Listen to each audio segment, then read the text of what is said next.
Hello guys, my name is Dish and welcome back to a new video from It's Dash.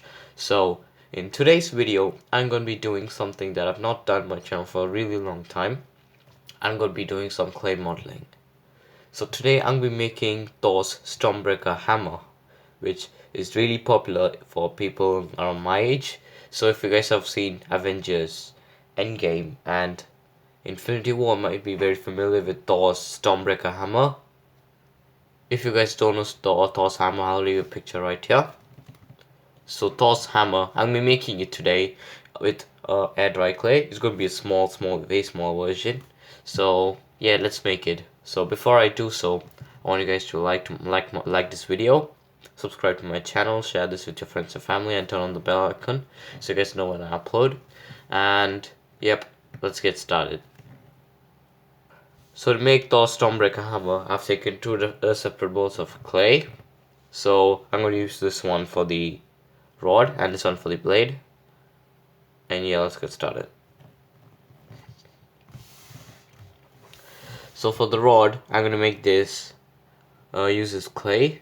So as you can see, the rod is not a completely straight, it's a little bit curved towards the blade. So yeah, let's start this.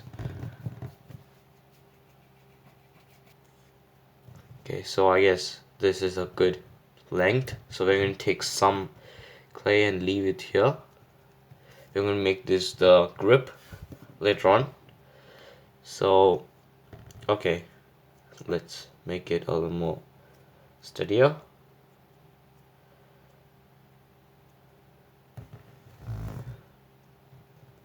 And yeah, so here is going to be the place where the actual blade is going to come on. So I'm going to put leave some space right there, like this. Two different attachments.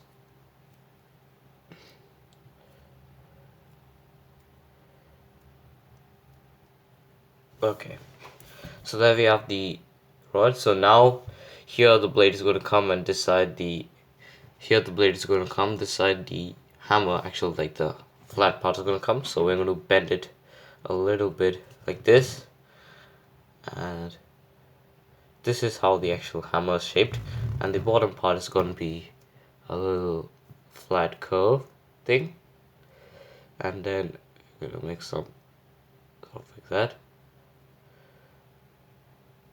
So you guys don't know, this is actually one of the hands of Groot, a superhero character in the Marvel comic universe. So his hand was cut from this, so it should look as if it's actually cut out or not just polished or anything like that.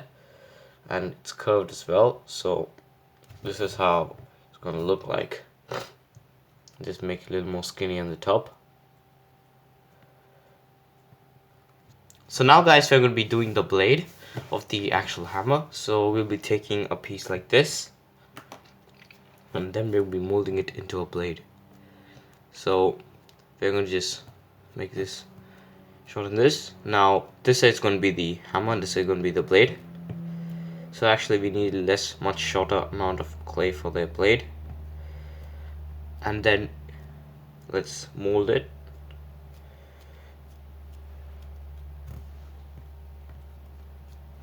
Let's actually take some off in case we don't need that much, and you can use this for the extra detailing or any corrections. So we'll cut some out,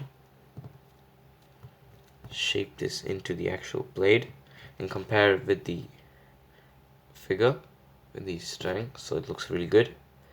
And then let's sharpen this, give it the shape of the actual blade.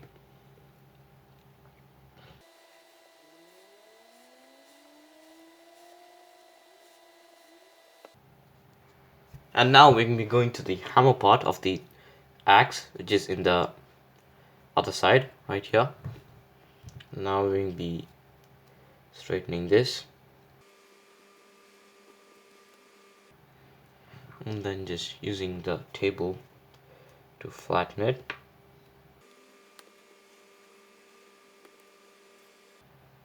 And then in the middle, where the actual handle is going to be built in. It's going to be a little bit of protruding part here. Then we go back to the axe, and then we make the hammer part just a little bit. Let's check if it's straight.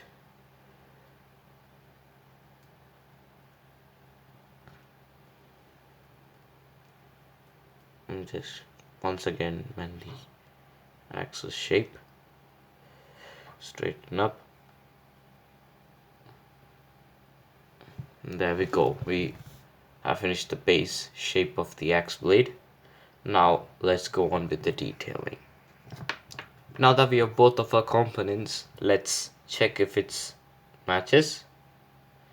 As you can see, the size looks perfect, and when we join them, it look really good. So we want to just add some more detailing and stuff to the blade. As you can see, it looks really plain, but we'll be adding some more stuff into the blade. So to add the detailing, I'll be taking the piece that I taken off before from the axe part. So I'm going to be taking a piece like this, and then I'm going to be molding out a special design.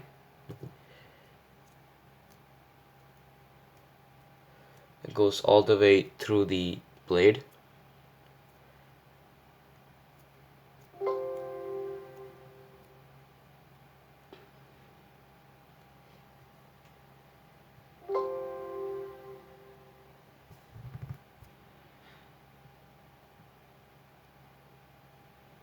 Let's compare it with the axe. Just make it a little bit longer. It should merge with the actual hammer to make it look more natural. Designs. Let's flatten it a little bit and then stick it along with the axe. So we have it on one side, and now let's make it on the other side. Alright guys, so I've added some details to the blade. So now for some more detail, I'm going to be taking a brush, the end of a brush, and just smoothing these parts. Then actually adding a small gap here.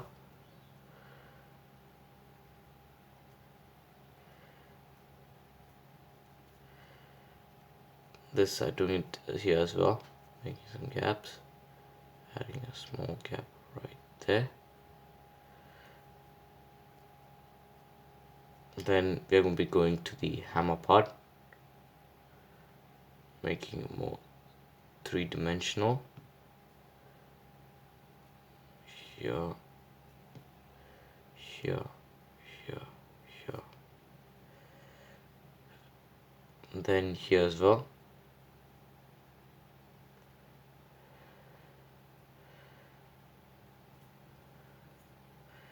And then now I'm just making the blade a bit better. Getting to the details.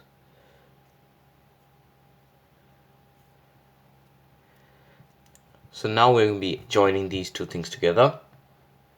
Okay, so let's spread this out. So the blade in. And then let's join it, as it should go crisscross. It should not go straight in. Should join like that. And then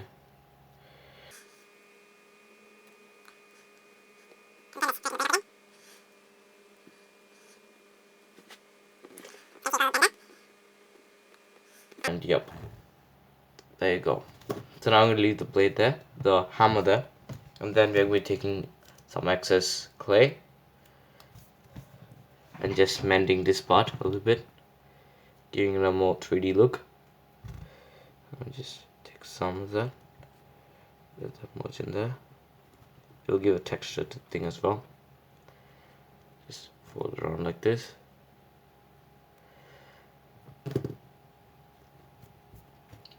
Take some more.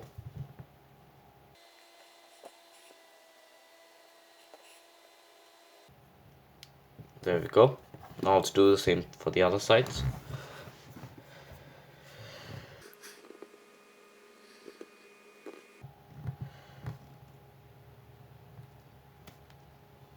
Okay, so now we are done with the base hammer.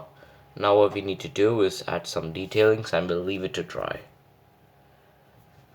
Okay. Now I'm going to be making the grip of the hammer. So we'll be taking some pieces, making into really skinny strands of clay, and then we're going to mold it in there.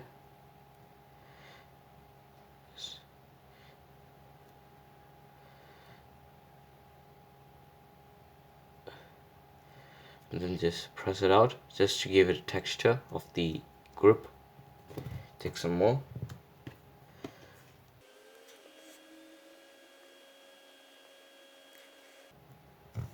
Now I'll be adding some more. As you can see, it's starting to look like a grip.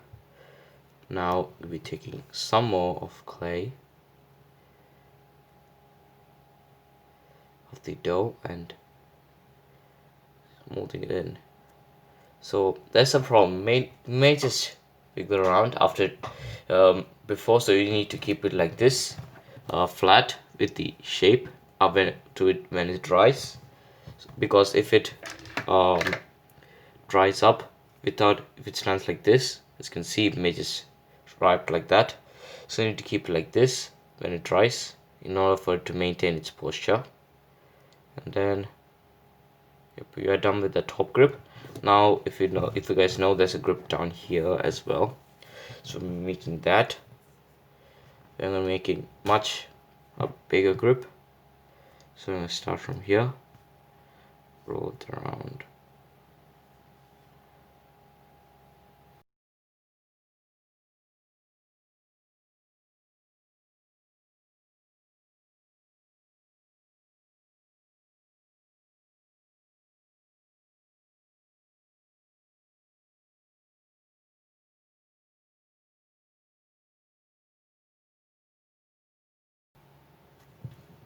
Okay, so now you're done with the grip.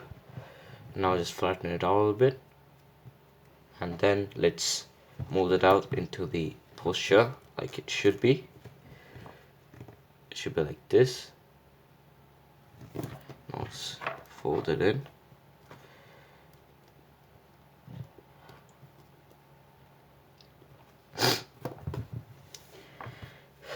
And yeah, so there we go, guys. We have to just wait for it to dry, and then after. Alright guys, so I'm back with the dried up model of the Stormbreaker. So it's dried up now. As you can see, it has good structural integrity. I added a steel rod inside here through the handle, so it'll be much stronger. As you can see, it won't bend or anything.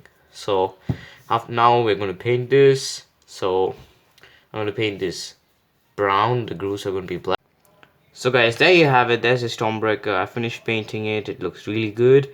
It is structurally intact. It's really strong as well. So yeah, I've used different paints. I've used the burnt sienna paint brown here. I've used the black here. I used silver, shiny silver actually here. And yeah, there you go. I've also inserted a rod here, so it'll stay intact. So yeah, there you guys have it. So thank you guys for watching this video. Make sure to like this video, subscribe, and help me reach 1,000 subscribers. It'd be really nice if I do so. To reach a 4-digit sub count. To reach a 4-digit sub count is something that's really good. So okay, yeah. So there you guys have it. And as always, bye bye, peace.